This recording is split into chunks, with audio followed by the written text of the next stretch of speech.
lucha con firmeza. Por tu tierra, Perú.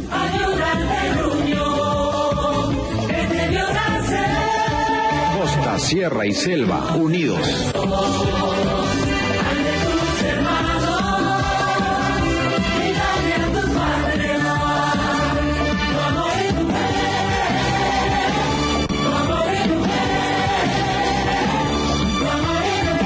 El Perú eres tú. Haz mejor tu labor y tendrás un Perú mejor. Lucha con firmeza para conservarla. Romper el futuro. Es tu porvenir. Es tu porvenir. Señores, ¿cómo están? Buenas noches, bienvenidos a Habla del Pueblo. Siempre es un gusto estar con ustedes. Yo les prometo hoy un muy buen programa, pero vamos a empezar como siempre bien informados. Las noticias las trae Yanina. Yani, bienvenida. ¿Qué tal? Muy buenas noches. Vamos rápidamente a conocer las noticias más importantes de hoy. El ministro de Economía y Finanzas, Alonso Segura, aceptó reunirse con el alcalde de Lima, Luis Castañeda Locio, este viernes a las 7 de la mañana para resolver el problema de transporte público urbano que los enfrentó hace unos días y ha ocasionado una paralización del sector.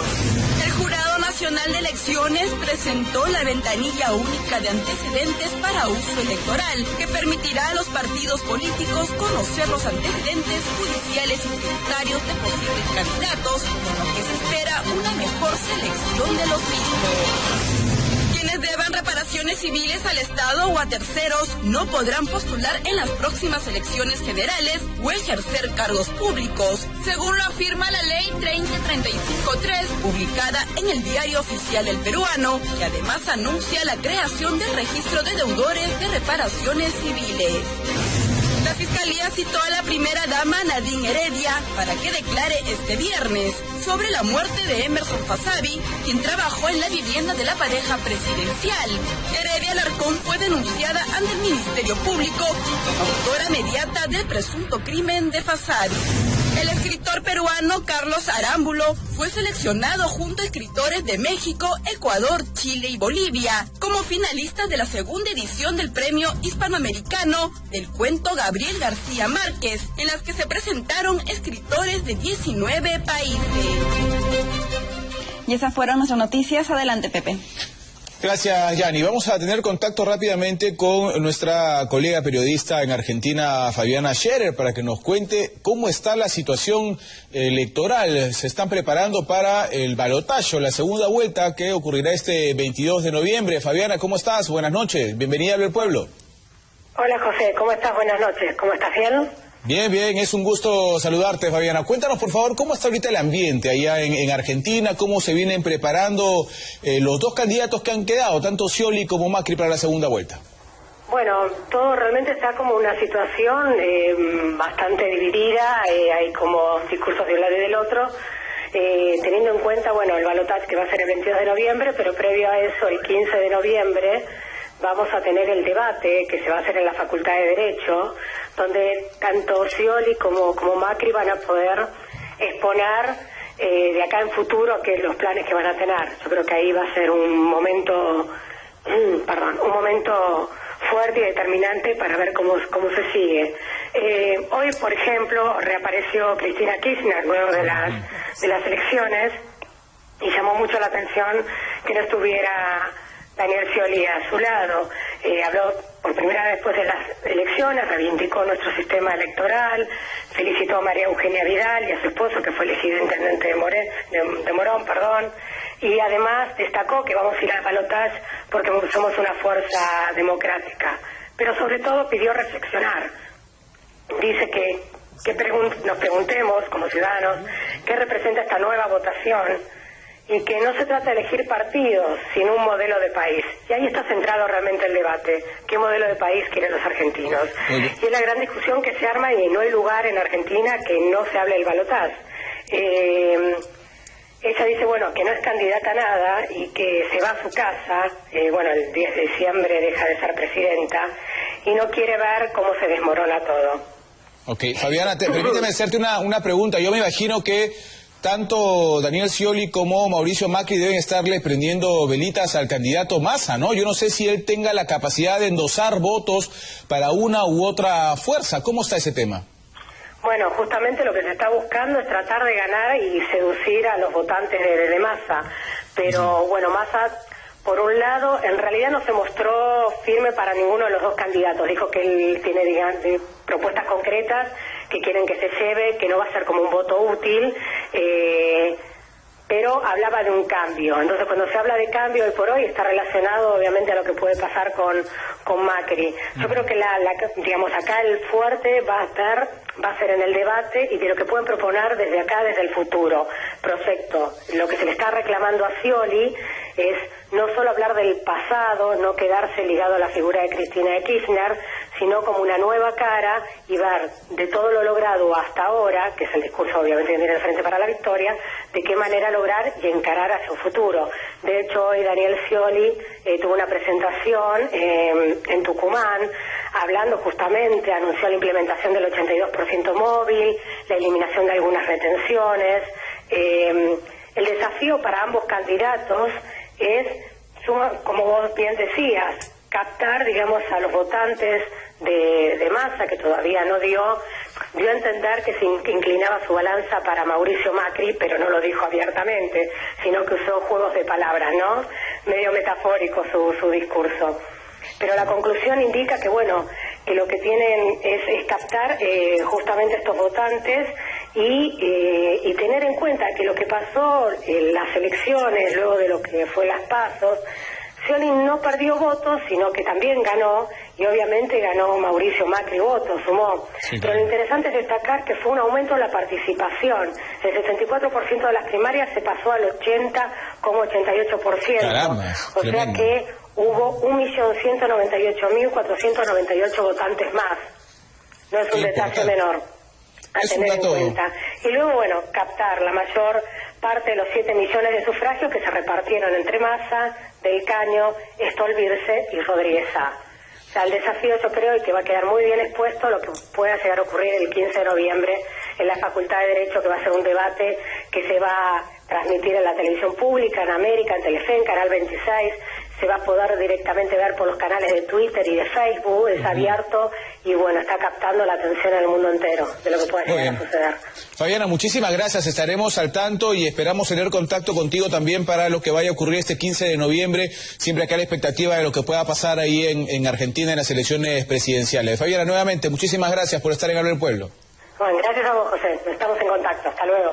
Claro que sí, muchísimas gracias. Así está entonces la cosa en Argentina en pos de la segunda vuelta el 22 de noviembre. Ya nos contaba Fabiana que el 15 de noviembre será el debate entre ambos candidatos y ahí, sin ninguna duda, se va a definir mucho de lo que pueda suceder para las elecciones del día 28. Señores, vamos a los temas nacionales. Lo que pasa en nuestro país, lo que pasa en nuestro Perú. Lamentablemente no podemos tocar en el análisis del primer bloque por lo menos algo netamente positivo, porque las cifras nos alarman, ¿no es cierto? Las pérdidas, de acuerdo al Contralor General de la República, Fuad Curi, las pérdidas en el Perú por corrupción, estamos hablando de cifras últimas que ha lanzado este año, son alrededor de entre 8 y 10 mil millones de soles que pierde el Perú por corrupción en el país. Vamos a ver cómo le hemos titulado a este primer bloque en Habla del Pueblo.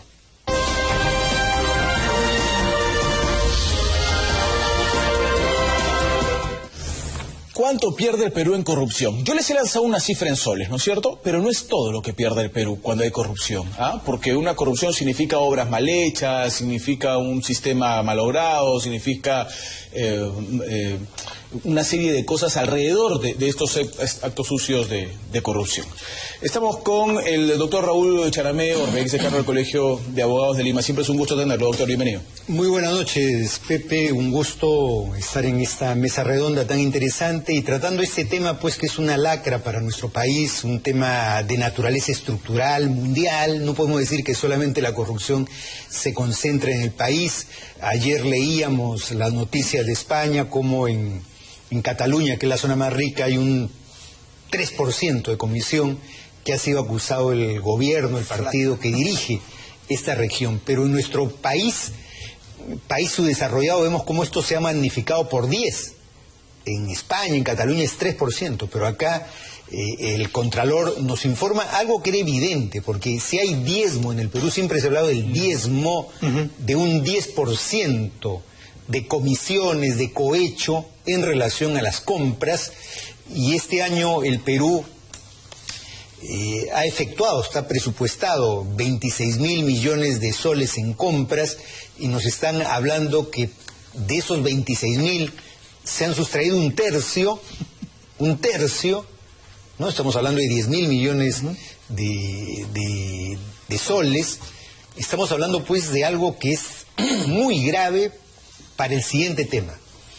En el Perú, independiente de la crisis económica, venimos creciendo, los indicadores señalan que hemos crecido, pero no nos estamos desarrollando.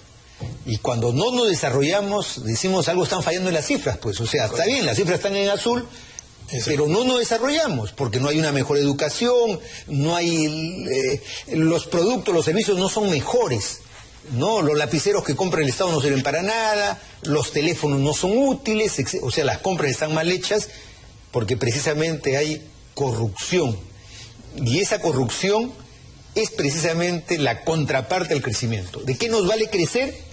Si no nos desarrollamos. Si no nos desarrollamos. Es verdad, es verdad.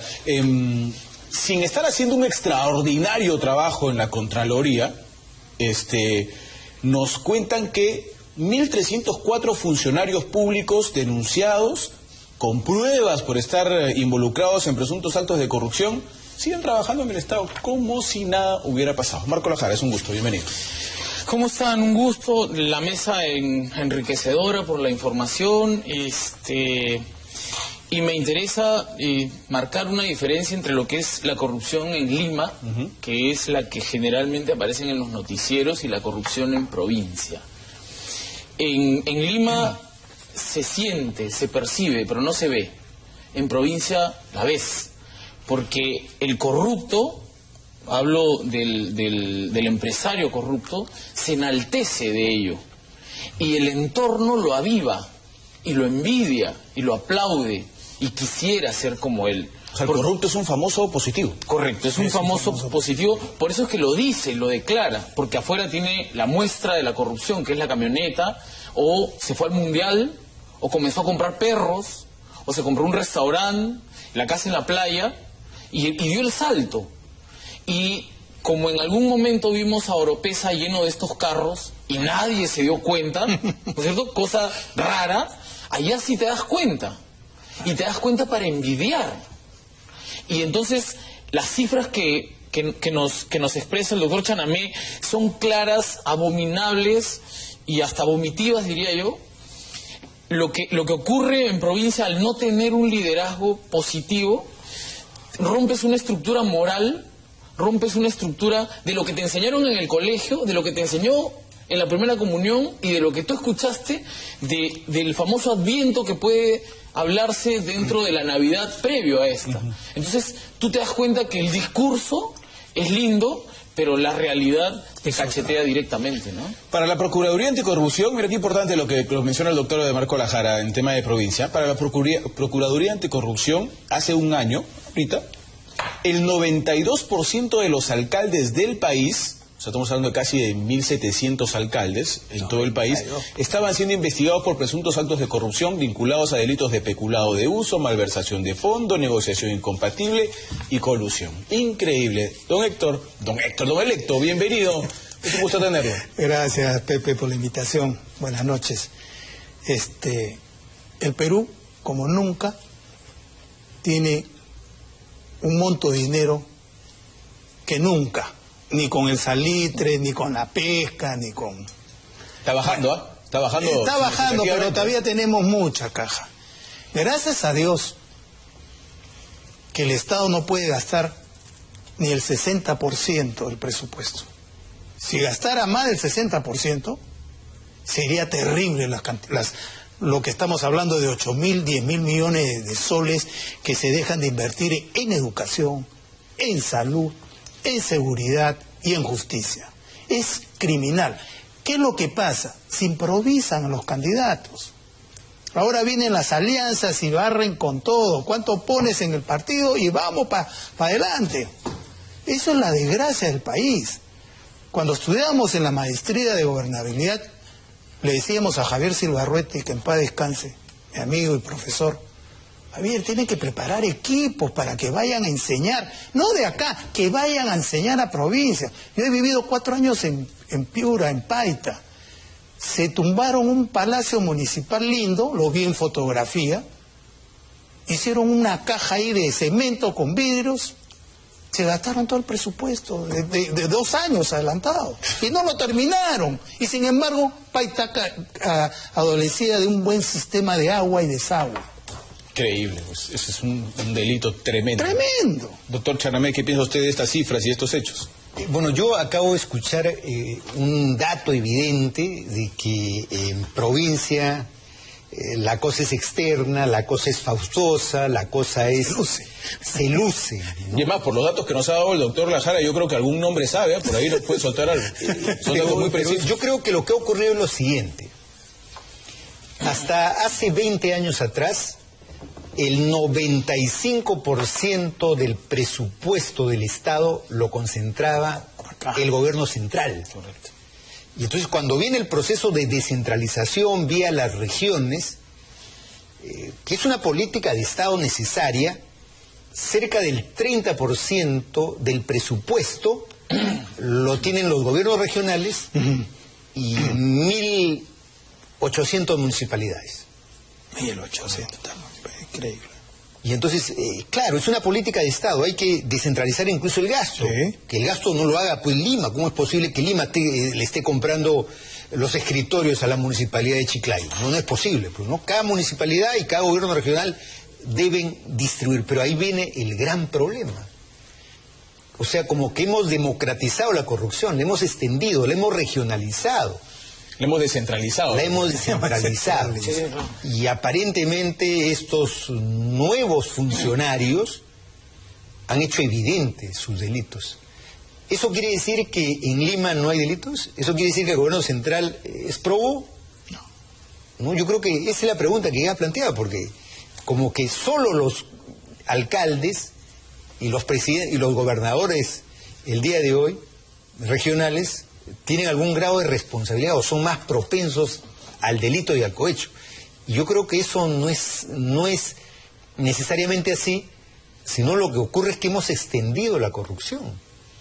¿No? Le hemos extendido y le hemos llevado a la provincia dándoles más presupuesto al cual no lo están usando adecuadamente. Y doctor Marco Lajara, usted es un hombre que está acostumbrado a enfrentar el tema de la corrupción. Sí, correcto. ¿Cómo se puede hacer para tratar de controlar todo esto que estamos analizando? Si sabemos que Contraloría bien no funciona, ¿cómo vamos a hacer? No, ¿Hay solución? ¿Qué se hace ahí? La verdad, yo he hecho trabajos de investigación para poder conocer el génesis del problema, pero sociológicamente y antropológicamente no terminas de definir. Es decir, nosotros salimos, por ponerte Ancash y Chimbote, de un alcalde evidentemente corrupto y un presidente regional corrupto. Y eliges, el mismo año que los metes presos, a una alcaldesa que hoy día está sentenciada a 7 años por actos de corrupción, está prófuga, y a un señor como Waldo Ríos, que tuvo un proceso de corrupción, fue sentenciado por ese proceso de corrupción y es elegido como gobernador de Ancash, además con la promesa de los 500 soles. Entonces, volvemos al concepto de que necesitas tener una población democráticamente preparada o políticamente capaz o algo por el estilo. Lo que acabamos de ver el martes pasado en Chimbote, en Samanco, el asesinato del alcalde de Samanco y de su abogado, y que luego los incendian. Incendiaron el vehículo, para nosotros era una señal adicional, pero lo que hemos logrado escuchar en Chimbote es que este alcalde no acepta un diezmo. Al no aceptar un diezmo, esta es la elección. Por lo tanto, el mensaje es, no te enfrentes a la corrupción porque terminas así. Y respondiendo un poco el cuestionamiento que nos hacía el doctor Chanamé, es que evidentemente nadie puede decir que el gobierno central no tiene esos visos de corrupción. Lo que ocurre es que tú no lo ves.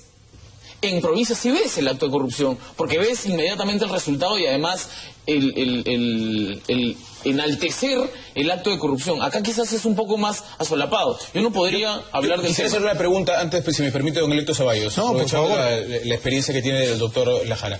¿Puede ser que en provincia estemos hablando de actos de corrupción, de diezmos, como bien recordaba el doctor Charamé, de 1.500.000, 800.000, y cuando hablamos de gobiernos centrales hablamos de 10 millones, y es por esto que no se ve un poco en la capital y con estos grandes fortunas, y sí se ve en provincias? ¿Puede ser ese el tema? No. No, porque por lo menos en el caso de Ancash y todo el norte del país, nosotros recibimos canon y César Álvarez manejaba un canon solamente de 1.300 millones de soles al año.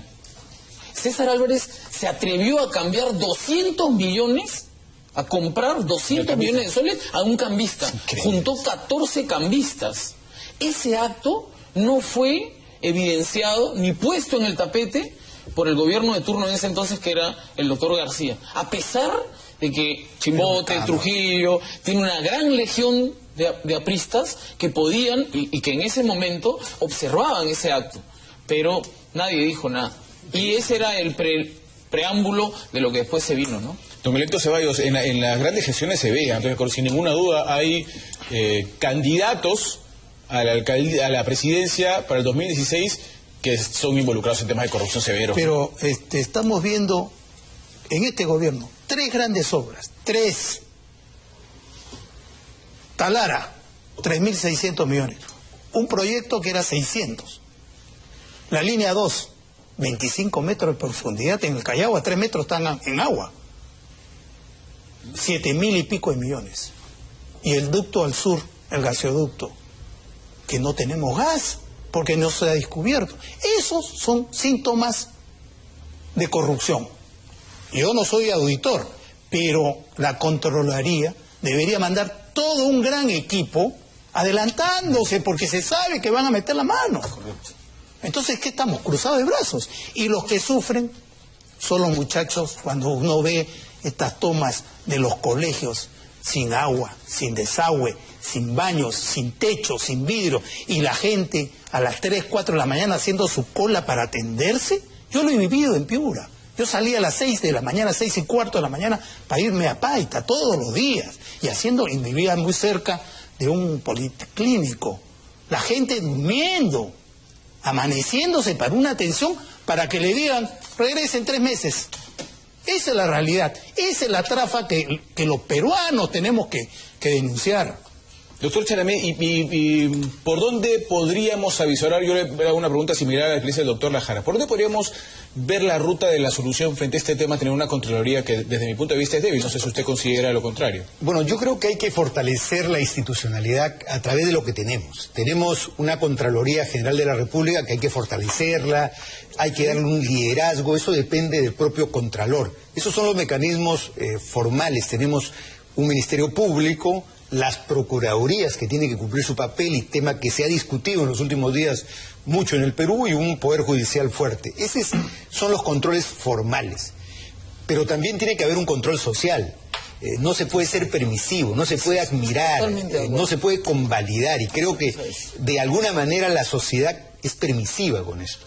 De otro lado están los medios de comunicación, que creo que tienen que cumplir un papel de fiscalización, de control, de alertas permanentes sobre lo pequeño y lo grande, ¿no? Pero yo enfatizaba en que si cuantificamos,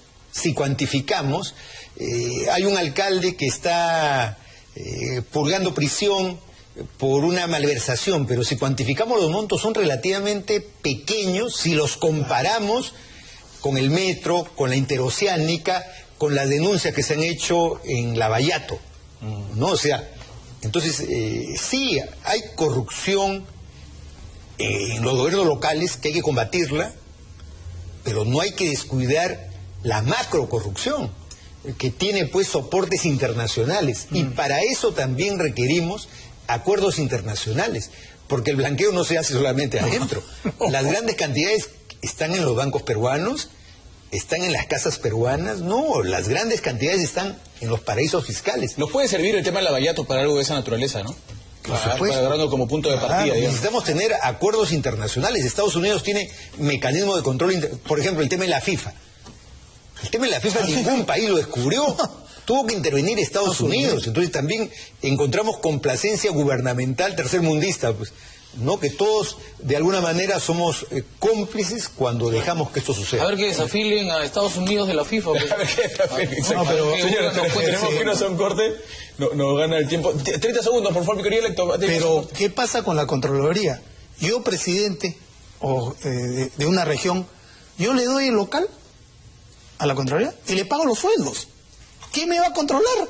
Muy bien, sí, pues. Vamos a un corte, ahora sí, regresamos con la segunda parte en el programa.